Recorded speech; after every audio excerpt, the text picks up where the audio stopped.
Vídeo rapidito de recordatorio para profes, pero también para la hora de debatir, hablar o argumentar sobre feminismo por el mundo mundial. De esto ya he hablado en otro vídeo, que ahora mismo no me acuerdo cuál es, pero creo que es importante que no lo perdamos de vista y que lo recordemos, ¿vale? Y es esto de la maldición del conocimiento y la necesidad de la mentalidad del principiante o de la principiante. Y lo traigo a colación porque es que hace muy poco me ha pasado que estaba metida en un proyecto grande, complejo, estresante, en una cosa que no hago habitualmente, colaborando, por supuesto, con otra gente que sí está de hacer ese tipo de cosas, y la cagué en una tontería, que si lo piensas es como de claro, qué tontería, que era tan obvia que nadie pensó que tuviera que explicarse. Y yo, obviamente, no sabía que eso había que preguntarlo, ¿no? Total que, bueno, nos encontramos allí con una pequeña movida.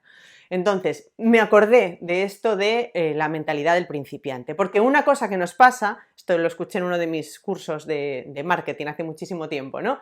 Es que a medida que vamos adquiriendo más conocimiento sobre un tema, se nos olvida lo básico, se nos olvidan los principios de entrada, se nos olvida preguntar lo que nos parece ya tan obvio y tenemos tan automatizado que ni siquiera le damos importancia.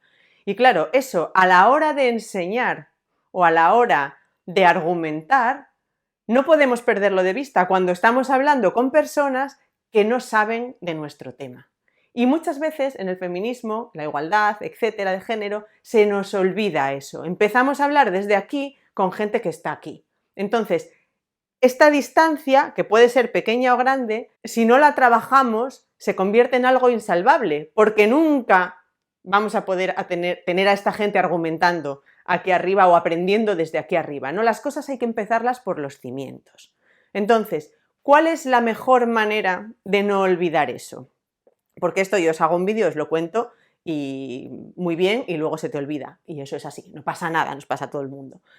La mejor manera de no olvidar eso es estar constantemente aprendiendo algo nuevo o aprendiendo. Es decir, no puedes enseñar bien si no estás estudiando al mismo tiempo. Estudiando que no quiere decir que hagáis otra carrera o un curso, sino simplemente que intentéis hacer una cosa que no habéis hecho antes.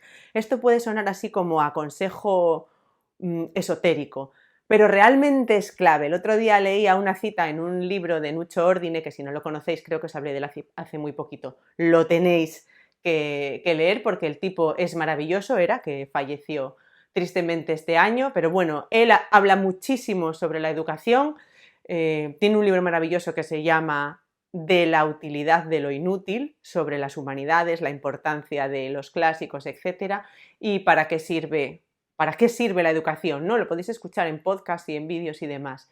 Y él dice que un buen profesor, lo del lenguaje sexista, Nuccio lo trabaja mucho, pero no nos importa, se lo perdonamos en este caso, es quien es un buen estudiante, ¿no? Un buen profesor siempre está estudiando, siempre está aprendiendo, una buena profesora también. Y una buena feminista no es alguien que cumple a rajatabla el feministómetro, que no sabemos lo que es ni si existe siquiera, de hecho no existe, ya os lo digo yo, sino alguien que está en constante aprendizaje, porque el feminismo es eso, es decir, el feminismo es algo que se va haciendo y aprendiendo y entendiendo, integrando a lo largo del tiempo, ¿no? Entonces, necesitas constantemente ese flujo de información para adentro y necesitas constantemente verte a ti misma enfrentándote a nuevos retos o a nuevas teorías, a nuevos argumentos y a tener que desbrozar y aprender a hacer cosas para entender que muchas veces estás hablando con gente que está iniciando ese camino y que te queda muy lejos. Y entonces, evidentemente, en un desequilibrio aquí,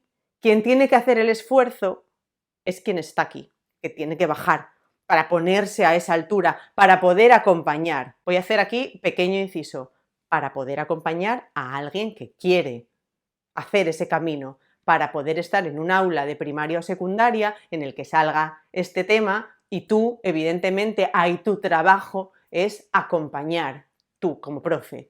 Si estás en un bar y tienes a un cantamañanas diciendo tonterías, pues es que a esa gente ni se le acompaña ni se le da bola. O sea, si hacen cosas para molestarte, para picarte, para entrar en conversación, olvídate, o sea, no estás de servicio, ahí no trabajamos, eso no se hace, no pierdes tiempo ni energías con eso, ¿no? Es como intentar hablar de física con un terraplanista. Pues qué coimes vas a discutir ahí si estás partiendo de dos puntos absolutamente distintos, ¿no? No merece la pena, pero cuando merece la pena, cuando tú te metes en un debate, una discusión, un curso o lo que sea, en el que sí merece la pena, que no se nos olvide, no demos nunca nada por sentado, siempre empecemos por los cimientos.